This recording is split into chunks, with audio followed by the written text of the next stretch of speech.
Anyway, for those of you who don't know me, my name is David Brotherton. I am a 20 group moderator and training consultant with NABD. And I am a buy here, pay here person through and through.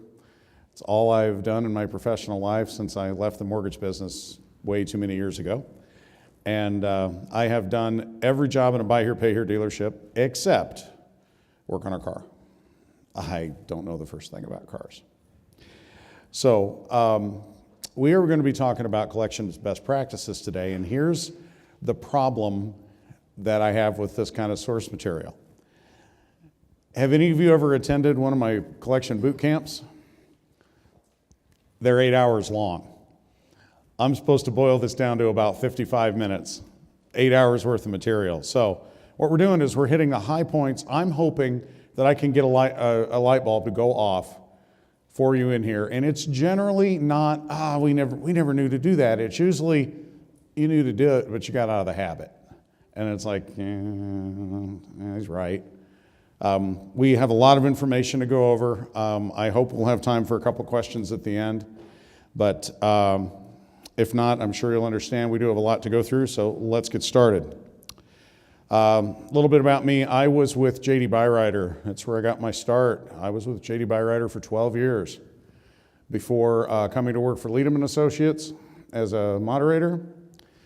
Leadham was purchased by NABD a few years ago, and that is what has brought me here to be in front of you today. I occasionally write some magazine articles. I speak wherever I can. I do a lot of training work with sales, collections, business planning, you name it. I've done a lot of work with a lot of dealers around the country. I'm very proud of that, and I think it helps me be a little bit better moderator. So, today's environment. Is anyone going to deny that we're in a competitive business state? Anyone going to deny that? I don't see any hands. Look, the last couple of years haven't necessarily been the easiest that buy here, pay here's ever had. We've had a lot of stress. We have a lot of competitive stresses. And I mean, it's easier in a lot of cases, in a lot of markets. It's easier for somebody to get a new car than it is to fix the one they have, even if we're willing to help them do it. Something that I have said a lot in my groups is that every customer you have is about a set of tires away from voluntary surrender, because the threshold for that's too much to worry about, I can't handle this car anymore, just take it, I'm done with this piece of crap. The threshold on that's gotten really low, hadn't it? Anybody come in on Monday morning and you see cars parked outside the gate and you don't know whose car they are? You have to pull the VIN, because these were people who were never late. These were good paying customers. You know, your bread and butter customers, the ones you counted on, they're now someone else's bread and butter customers. That's the environment we've had to deal with for the past several years. And it's affected collections. So, honesty time. Has anybody bought a deal they knew they shouldn't? Anybody ever push one over because you needed that deal? You needed it badly? We've all done it. Whether you're willing to admit it or not, we've done it. So, we have had a general decline from say 5 years ago to today. We've had a general decline in overall customer quality. Less employment stability, less income. Things are changing right now, but subprime financing is still really strong. And full employment conditions in the economy haven't necessarily helped us on the collections end. Our customer is marginally employed. They jump from job to job. There's a high degree of instability. I mean, this isn't a surprise. We knew what we were getting into when we sold them, right? I mean, this is a business we've chosen. Remember that scene from The Godfather? This is the business we've chosen. Well, we knew what we were doing. We've also had to weather a barrage of increased regulatory scrutiny. Now, we may have a more business-friendly environment in Washington right now, but let me tell you something. The CFPB renaming themselves, and it's going to take me a year to get used to saying the Bureau of Consumer Financial Protection, but all they did was stop making up rules as they went along. They didn't stop enforcing the laws that are already out there. FTC hasn't stopped reporting or enforcing the laws that are already out there, and there's a lot of landmines in all of our customer interactions, collections being the top of the list. Regulatory environment's going to continue to evolve, and they're taking a consumer focus. That's their job. Regardless of whether it's red or blue in Washington, the Federal Trade Commission, the Bureau, the state's Attorney General, they're pro-consumer. That's their mandate. We're going to have to deal with these things. So let's get into some best practices. First off, contracts do not exist in a vacuum. We can't just throw everything against the wall, see what sticks, and succeed unless your cars are super, super low ACV. That's a different discussion. But look, it's tough. And who has come across a fake pay stub? Oh, come on, you're not paying attention if your hand's not in the air. Seriously. You've all had fake pay stubs. Easiest thing in the world, just Google it. Oh my goodness. That's almost as scary as going to YouTube and type in, take out my GPS. That one will make you lose sleep at night. The enormous list of videos on just how easy it is to take a GPS unit out of your car. Underwriting is verification. It's not designed to be the end-all, be-all of human existence and predict perfect performing contracts. I don't think anyone will tell you that it's expected to be that. What it is expected to do is help you isolate and define the obvious no's. If we can avoid the obvious no's, the rest falls on, guess what? Us and collections. But we can avoid the obvious no's by verifying that we know where they live, where they work, and that we can contact them. I'm not saying take 4 hours to verify the deal. I'm saying make sure you know who you're getting ready to write a check to, because that's what you do every time you sell one of these cars. You're writing a check and you hope you get it back. And the hope system only works for the federal government. The rest of us have to pay cash. Somebody finally got that joke. I've been telling that joke for 5 years. Thank you. Verified employment. How many of you don't verify anything? Be honest. Is someone going to throw their hand up? Okay, we got a couple people that don't verify anything. You know how long it takes to verify a deal? Just a few minutes, typically. Now, even if you're doing no credit check financing, that doesn't mean you don't have a right to know where they live, where they work, and that they have a legitimate ability to repay the debt. That's just common sense. But it's funny how often common sense kind of gets left out when we're in a hurry. We're busy. We take a lot of time putting a deal together in our minds. Come on, I came out of J.D. Byrider. I guarantee you guys don't take as much time as we did. It wasn't unusual for us to take 3 hours, 4 hours to do a delivery. That was way too long.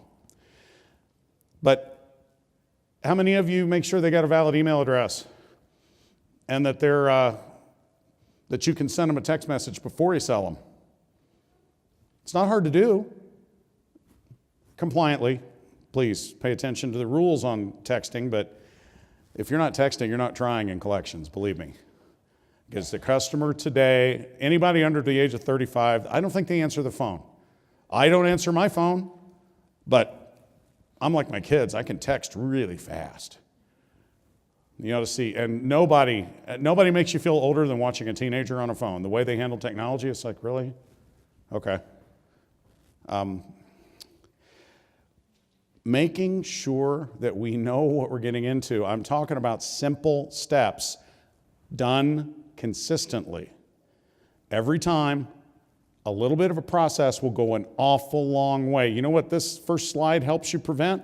First payment defaults, which you make no money on a first pay default. The time you saved rushing that deal out the door was not worth the loss you're going to take on a first pay. It makes more sense to have a process that you're going to follow every time. I'm not saying slow down your sales. This is more about making sure we're being the most efficient use of our time. This isn't a sales function either.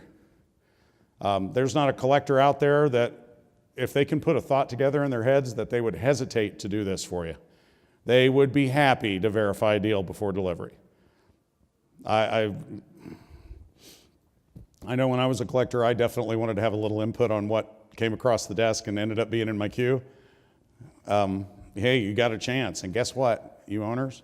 That cuts down on things like complaining about underwriting when they had to verify it prior to delivery. Cuts down on that a lot.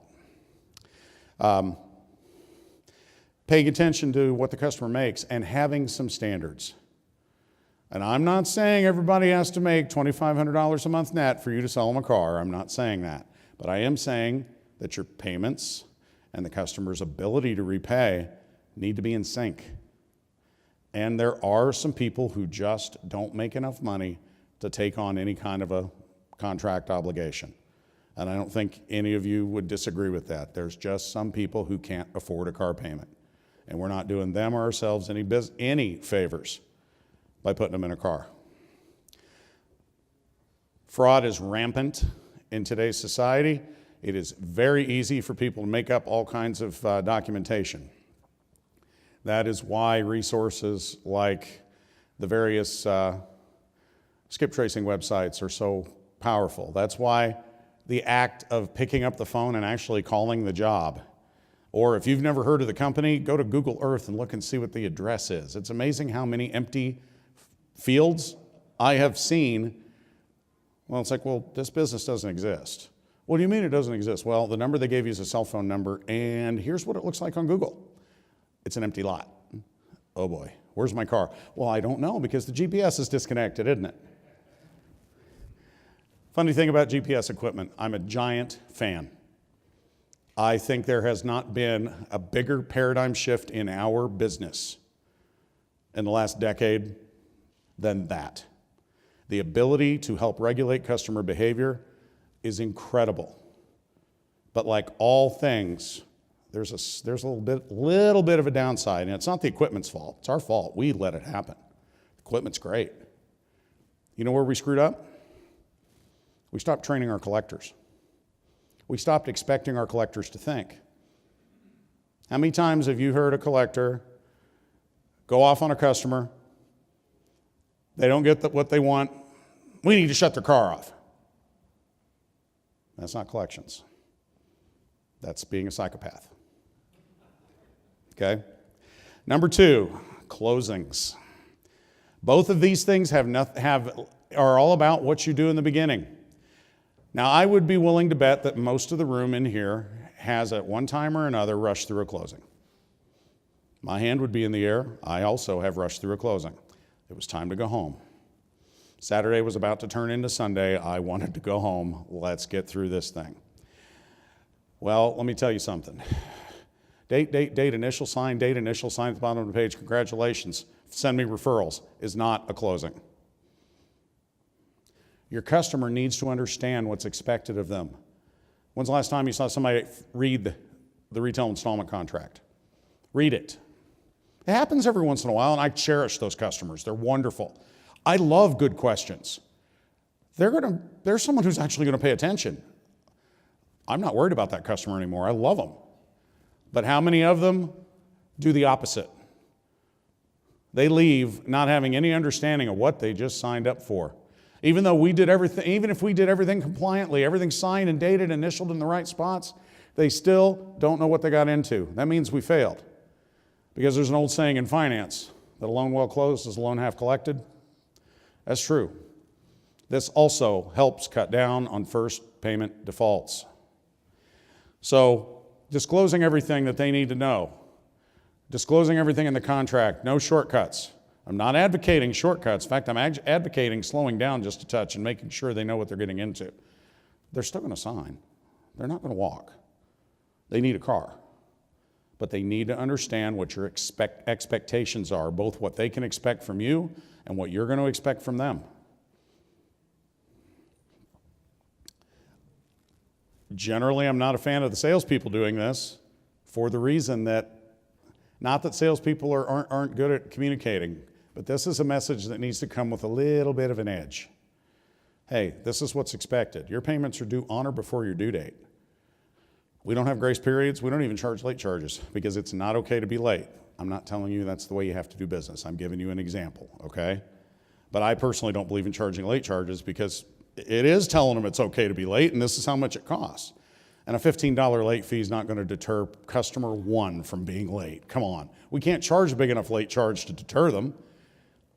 I would rather collect my payments on time. And if they can all pay an extra $15, no problem. My payments just went up $15. See how that works? I'd rather collect it on everybody. Making sure that they understand what to expect from both parties. What default means and what's going to happen, and this is the time where it's like, look, if you don't keep insurance on your vehicle or don't make your payments on time, we are going to have to pick up your vehicle. Making sure the customer understands that before they go out the door, before they sign on the dotted line, before they're obligated. And every once in a while, a customer would just say, you know what, I don't think I can do this. Great, I did my job. I'm not trying to talk them out of a sale. I'm trying to talk us out of an early charge-off. GPS starter interrupt. They need to know it's on the car. Things need to be properly disclosed. I will leave that one at that. On-time payments being important. Don't tell a customer. Biggest mistake you can say in a closing is, if you have any problems, call us, we'll work with you. No. That is not called setting expectations or setting the bar.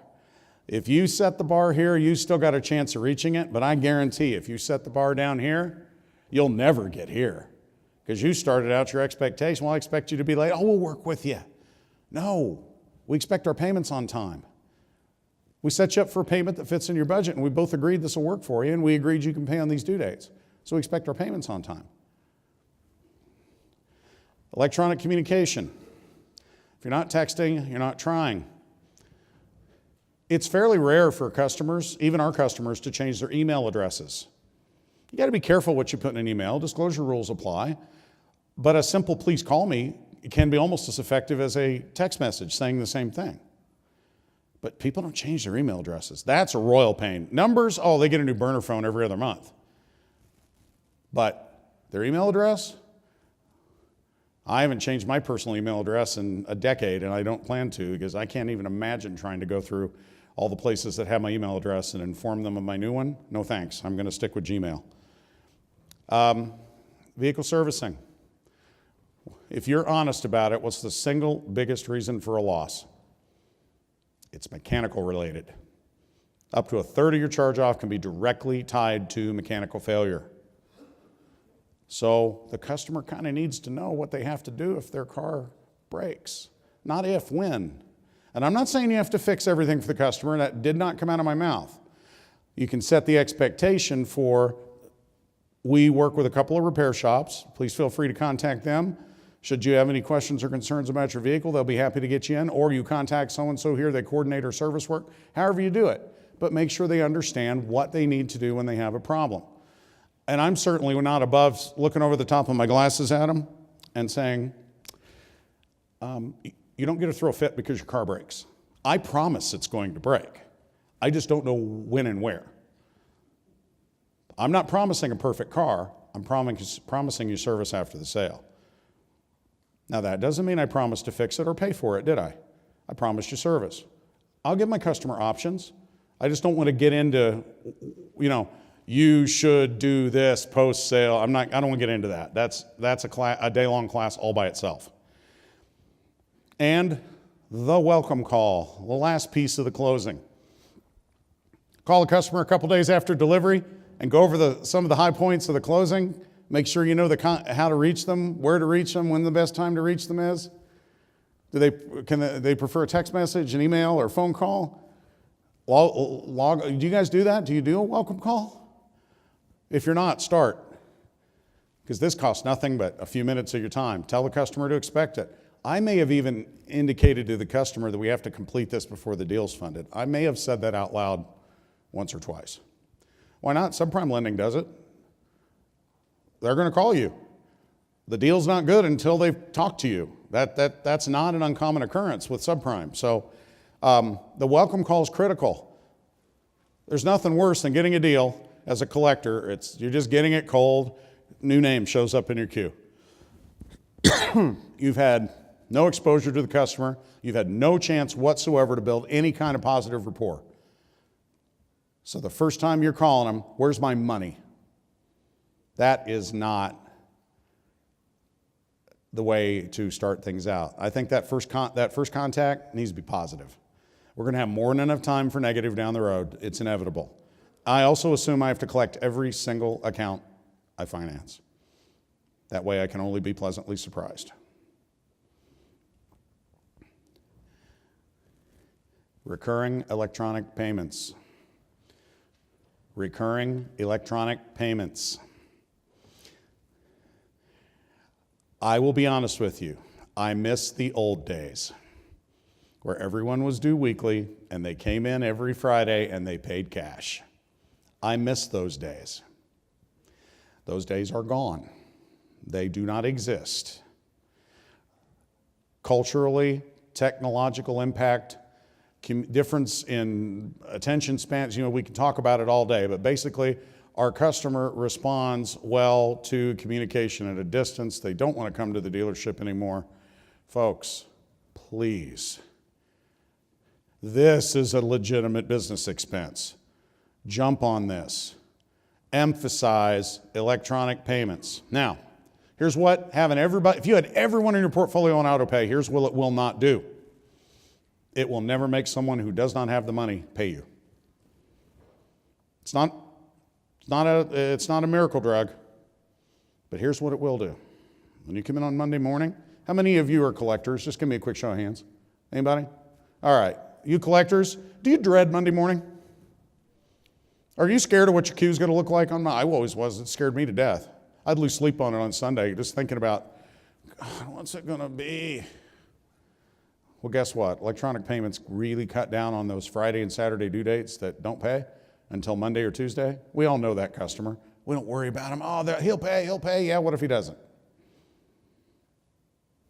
Electronic payments are kind of one of the key pieces. Well-trained collectors, solid collection technology, and electronic payments. That's kind of like the three stools, or the three legs of the stool that I'm a big fan of from collections. We cannot require, I want to emphasize that, Electronic Funds Transfer Act denies us the ability to require payment in any given form. But you sure can push hard for it. Assumptive close, take all those steps, but seriously, electronic payments, the best performing dealers, I have dealers that are in the 90% of their portfolio. I have others that are in the 70s. Actually, David down here is one that's got most of his portfolios on auto pay at this point, and it makes a difference. It also lets you spend your time wisely. Most frustrating thing about early in the week for me is I was collecting money from people that were going to pay me anyway. But I got to collect them. I can't not work the accounts. So guess what? I'm not spending enough time on the accounts that really need my attention because I had no way of knowing until I got to the account who really needed my attention and who had just been a little lazy over the weekend and didn't make their payment.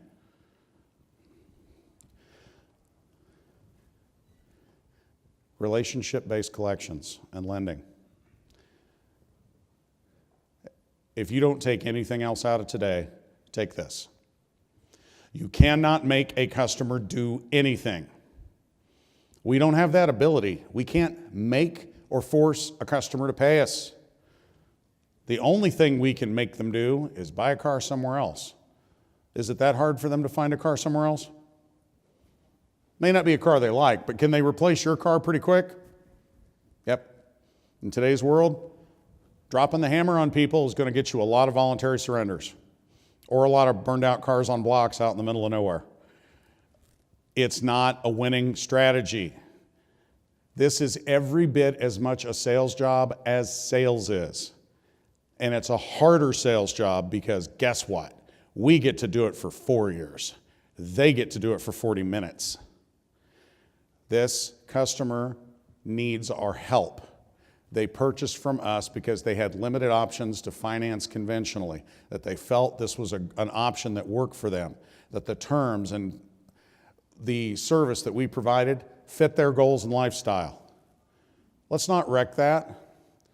Assume we have to collect everyone, but you cannot force them to do anything. Now, have any of you heard the type of collector that's a little edgy, a little harsh? Come on. Are any of you that collector? Now that you're the hammer? They're gonna, no, they're gonna pay. And that customer usually has great delinquency, or that collector usually has great delinquency. They usually have really high repos too. And building that relationship means that fundamental of collections still apply. If you didn't document it, it didn't happen. Good notes. Document our relationships, good communication. It's critical. And more on communication, compliant communication methods that are convenient to the customer. Electronic communications have to be pre-authorized. Texts. If you're not texting, you're not trying, but please follow the rules. You can't assume privacy on a collection text message. Your outgoing text ought to be, please call me. Now, I know you want to say, you have not responded to my last 37 messages, and this will be the last time I contact you. Call me or else. That may be what you're thinking. Okay? Please call me is what you should be saying. Now, if the customer engages and you want to start talking about payments and stuff like that, that's fine. Customers engaged in the communication, but look, never assume privacy with text or email. You can assume privacy on a collection letter, but you cannot do it with text or email.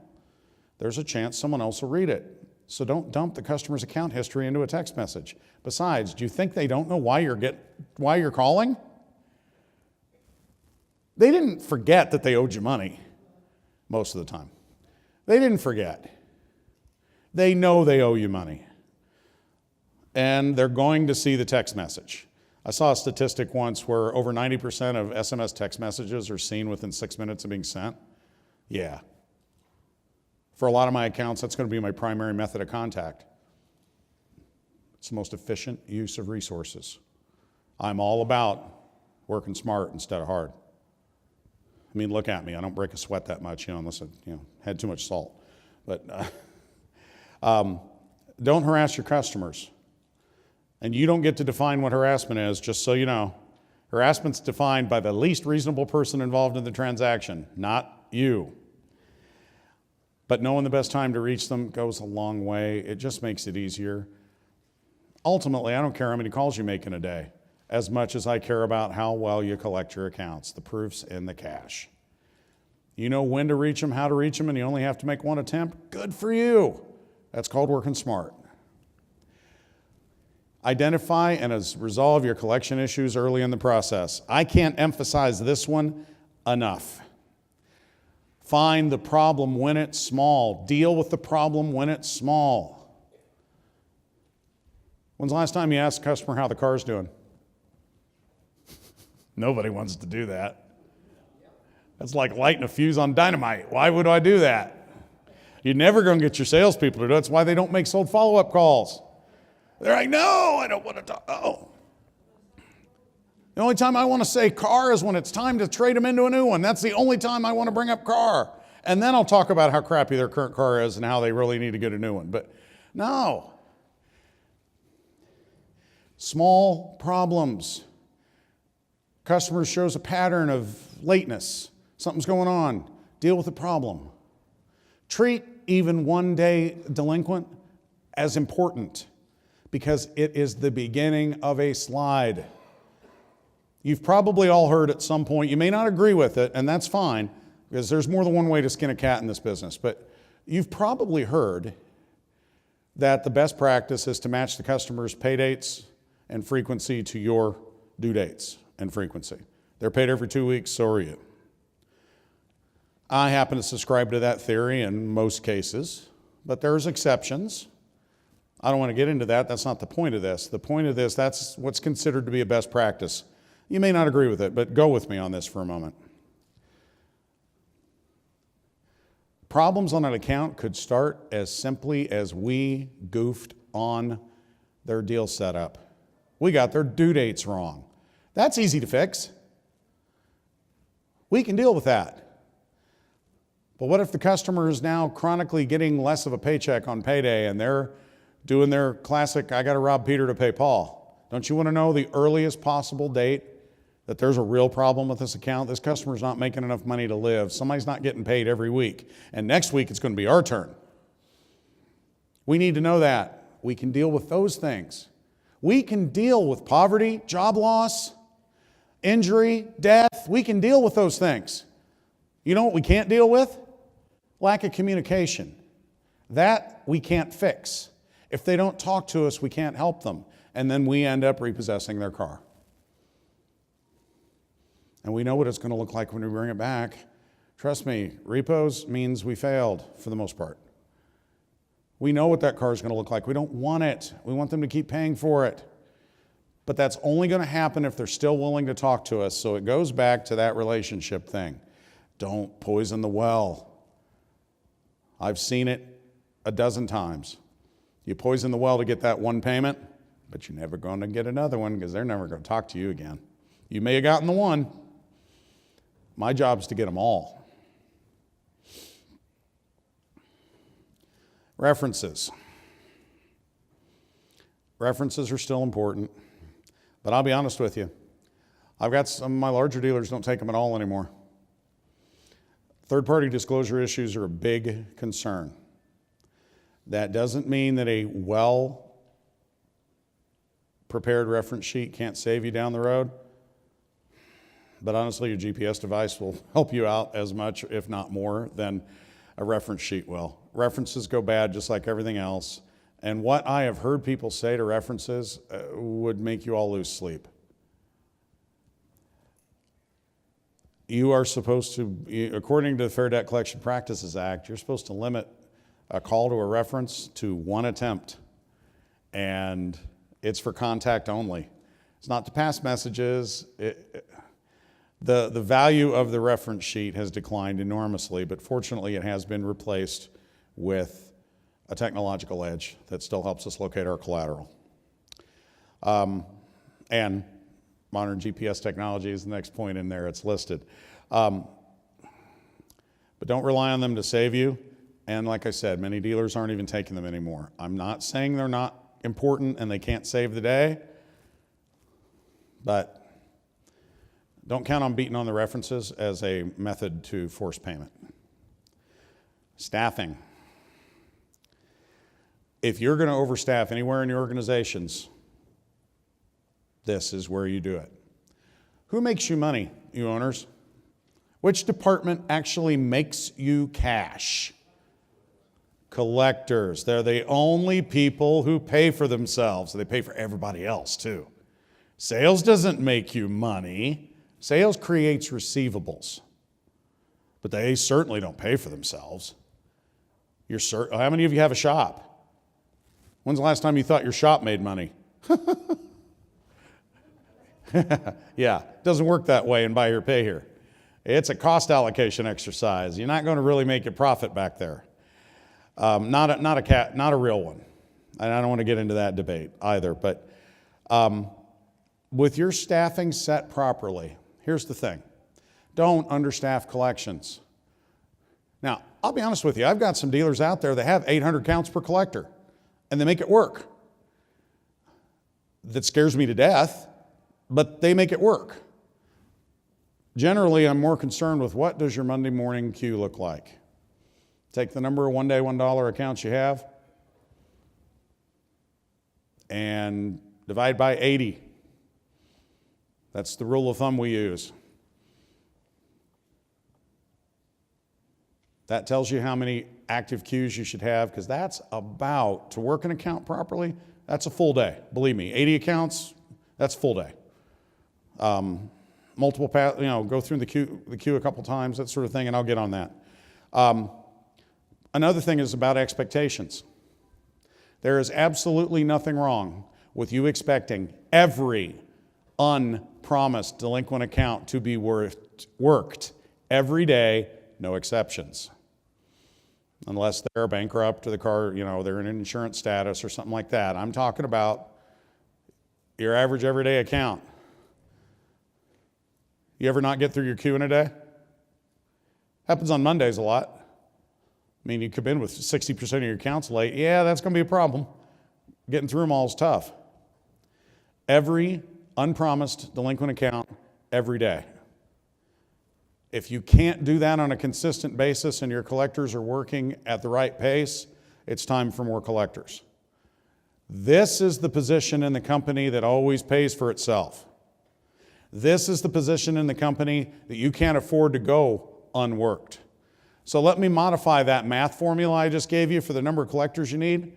Total number of delinquent accounts first thing Monday morning divided by 80 plus 1. I prefer to have an extra. I know it's more overhead. But this is very, very important, valuable overhead. I do not want to leave a queue uncovered even for one day. Think about it. How long does it take a weekly account to get out of hand? No time at all. It's called 1 week. How many of your customers can make 2 biweekly payments at the same time consistently? Some can. Most can't. Because if we did our job up front, we maximized our payment when we did delivery, didn't we? We did our jobs. Carry one more collector than you need. Once you're able to handle the additional overhead, this will pay dividends like crazy. You can get by short on sales staff. You can't get by for a long period being short on collectors. This is a job that has to be done every single day. I can't have a good weekend and make up for a bad month like you can in sales. And you can. We can have a rocking weekend and, hey, we ended up doing it okay this month. You have a bad month in collections, it takes you a year to fix it. Because there's usually systemic problems that led to it. It wasn't just, we didn't collect the accounts. But even if it was that, it's going to take you months to get it turned around, unless you go crazy with deferments or stuff like that. Training, both internal and external. Seriously, take advantage of when you see one of our boot camps coming to your area, send people. We really do try to do a great job of giving you the information that you need and kind of getting everybody pumped up and relationship-based collections, things like that. But do it in-house too. Training is every day. Take the time, train. Management's role. Management is absolutely necessary for effective collections. It has to happen. You got to lead by example. You got to review account work. How many collection managers we got in the room? Do you review account notes? Is anybody going to admit that they don't? I know Keith does over there. He's heard this speech probably 4 times at this point. Anybody going to admit they don't review account notes? No, you're not. I figure so. You're not going to admit it. But it's one of those things that takes a lot of time, and there's lots of competing things competing for your time. But this is one of the 2 most critical functions that there are for a collection manager.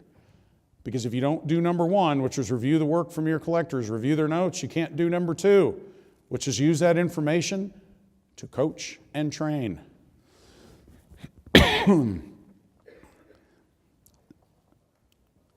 10, incentives. I'm not going to give you the perfect pay plan. It doesn't exist. Pay plans are all about modifying behavior, but we all start at a different place. But generally, there's 4 moving targets. And I'm a fan of using 3 of them in a incentive setup. Contractual delinquency, recency, repossession rate, and cash. I don't like paying off recency, I'll tell you that, okay? Recency is the most easily manipulated number there is in our business. I can take a penny out of my pocket and change the recency on an account. Didn't do squat for the company, but I can change recency. But delinquency, can it be manipulated? Sure. Biggest mistake I see dealers do is they have a pay plan that's based on delinquency only. Well, yeah, they're going to have low delinquency. They're going to have high charge-off. They're going to have high repo rate. Tend to pick up cars really fast because their bonus plan rewards that behavior. I even saw a pay plan that was strictly charge-off based. That's pretty out there too, because, I won't have any charge-off. I just won't pick anybody up. You didn't ask my delinquency. Keep these things in balance, and cash collections is the only thing that will keep everything else honest. Because ultimately, if your delinquency improves and your cash collections didn't, Keith will tell you, first thing I will do is accuse you of taking partial payments and deferments, right? Because cash is the one thing you can't cheat. You either collected it or you didn't. It keeps everything else honest. Payment assistance devices, I've covered this a little bit. I'm a big fan of the technology. The trends in here are fantastic. The improvement it can have over communications control in your portfolio is truly excellent. Now, they have to be used properly. They're not in place of good collections. They are in addition to good collections. Train your collectors first. Also, don't let collectors be able to shut cars off themselves. That's like letting a salesperson write their own deals. No. Field calls. Is anybody doing field calls? Anybody going to admit it? You're not on camera. Okay, you're doing field calls. Stop. Seriously. I know you don't want to hear it. This is one area where, regardless of the administration, regardless of whether it's red or blue in Washington, every regulator, both state and federal, hates field calls. And the reasoning behind it actually makes a little sense. It is pretty much impossible to do a field call and not disclose things that shouldn't be disclosed to a third party. Again, not your opinion, least rational person involved's opinion. Field calls can create a breach of the peace. Field calls are time-consuming and they're dangerous. Anybody ever had a gun pulled on them? Am I the only one? Oh, Bill has. Yeah, I'm sure Bill has. You've had a gun pulled on? Yeah, I mean, that was my last field call. I realized, you know what? I can do just as good a job if we stay on the phone. Because they're either going to pay or they're not. I want to facilitate payment. And if they're not going to pay, great, I'll let the repo guy deal with it. This is a focus issue for the Federal Trade Commission, the Bureau of Consumer Financial Protection, your state's attorneys general. This is a focus issue. Nobody likes field calls if they're a regulator. Okay, I'll get off of it. Investing in your customers. This is post-sale. I know we would prefer our cars to never break and us to never have to think about a repair after they've taken it. Or we would love to, hey, congratulations, you own the car. Oh, it broke in half on the way home. Well, you own both halves, right? Isn't that how it's supposed to be? We'd love to be able to do that, except it doesn't work because you know what? We sell cars, and cars have tendencies to break. Don't neglect the future investment in your portfolio. This is 100% about cash. If I can invest $1,500 to collect an additional $2,500 before it goes bad, wouldn't you do it every single time? Of course you would. Now, I oversimplified. That's literally an all-day discussion. I oversimplified there. I'm not saying fix everything for free, don't have the customer participate. I'm not saying that. I'm saying that I actually believe the opposite, but don't be afraid to invest in your portfolio. Wow, that was the last slide? What happened to 14, 15, 16, and 17? Hey, we got time for questions. Really, I'm surprised. I thought I was behind, and I'm not. All right. How many of you sell your cars as is? No shame in it. Do you really think you sell your cars as is? No. You got $10, $12, $14, $15, $20,000 in total payments attached to that as is car. That is not as is. How many of you hate the concept of spending any money at all on policy or goodwill repairs? Thought I'd see a few more hands. You're wrong. These are investments.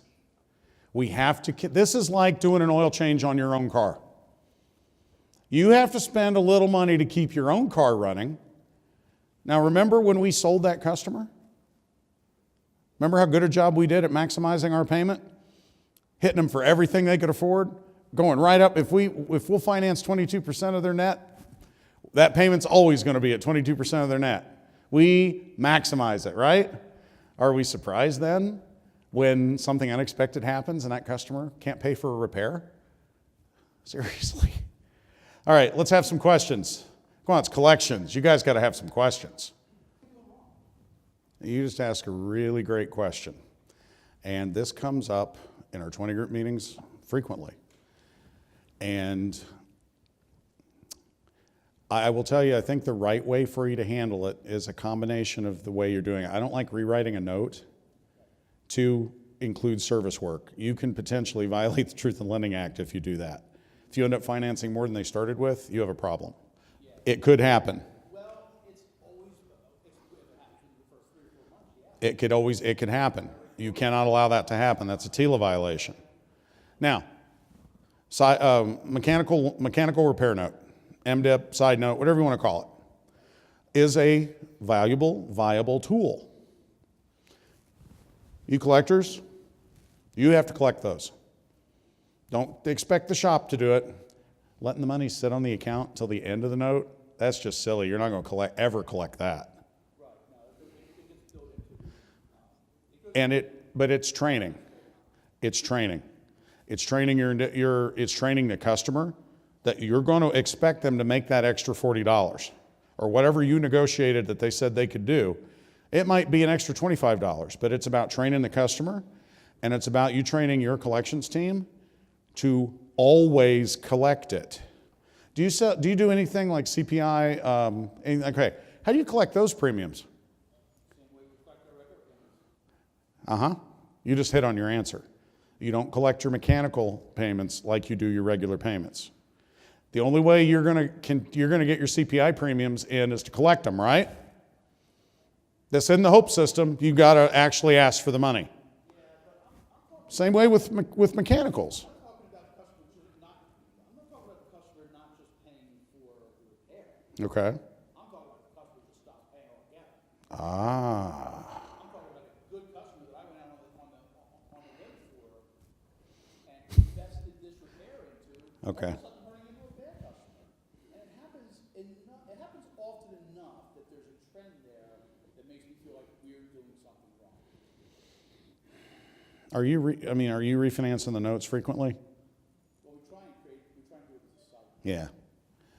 Because honestly, if I had to write that off, I would write that off to keep the account moving. That's not the issue. That's not what's creating the problem. Honestly, all your customers are good until they're not.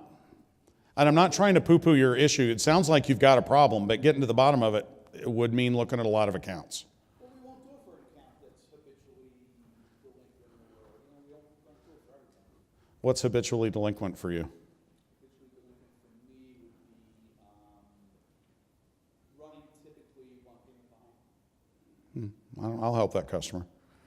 If they're one payment, that means they're paying every payment. They're just not paying current, but they're paying. I can live with that. They can all be delinquent. Now, I've got my owner's hat on, not my collector's hat on, but they can all be delinquent as long as they're in control. But delinquency is still the best indication of an out-of-control situation that has been found in collections to date. So it's tough to have them all delinquent, but theoretically, they can all pay late as long as they're paying, right? So somebody who's habitually behind,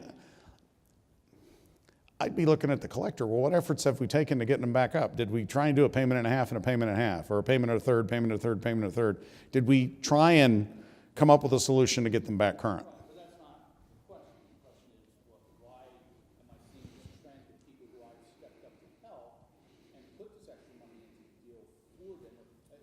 Did this big repair for them? Why am I seeing a large percentage of those people walk away? When they ultimately walk away, do you know why? No, they just stopped paying. I have a couple out for repo right now. Hmm. We put one we did trans, the other we did a motor. They were good paying customers, and we haven't paid since. That's a toughie. I think we can find the answer, but I don't think we can find it right here. Because I think honestly, to help you, I'd want to look at some accounts. I'd want to look at notes. I'd want us to go back to the deal jackets, look at how the deal got put together in the first place, and what changed.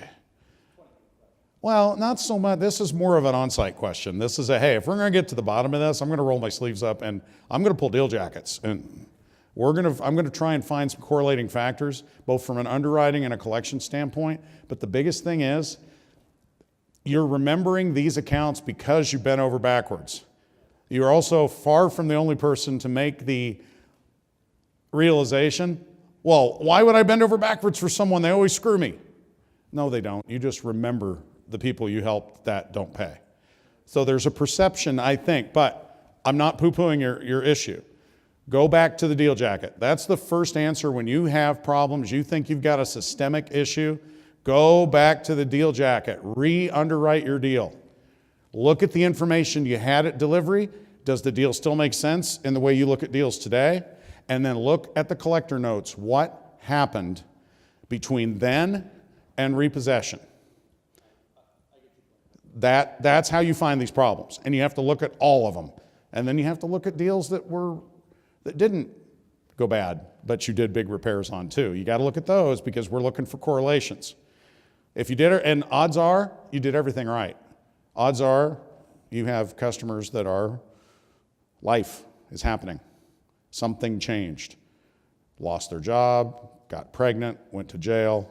All the reasons for loss. But it wasn't mechanical in this case because you helped them. Okay? Who else? Saw another, back in the back.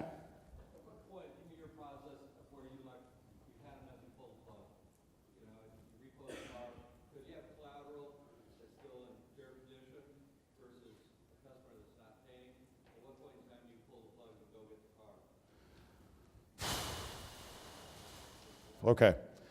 It's really hard to give you a hard and fast every single time, do it at 5 days. That's not what I'm going to tell you. I am going to tell you that the moment your asset in question stops being your customer and starts being your car is when you should reclaim your asset. When that customer's not going to pay for it anymore, get your car. Anything else is a forlorn hope. You're just hoping. Account perform, and that doesn't mean they won't necessarily get the car back. But for me, it's about contact. If they're not talking, they're certainly not paying. And if I can't get them to talk to me, at some point, and with me, honestly, it's pretty quick. When communication breaks down, so does their ability to drive my car. Because I don't have anything else I can use. I don't have any other levers to pull at that point. But at that point, it's my last lever. That's not the first thing I do.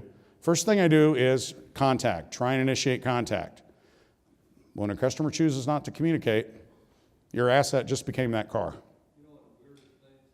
When people get to the end of a loan, they stop paying. What in the world is that about? I could spend all day talking to you about the psychology of collections, but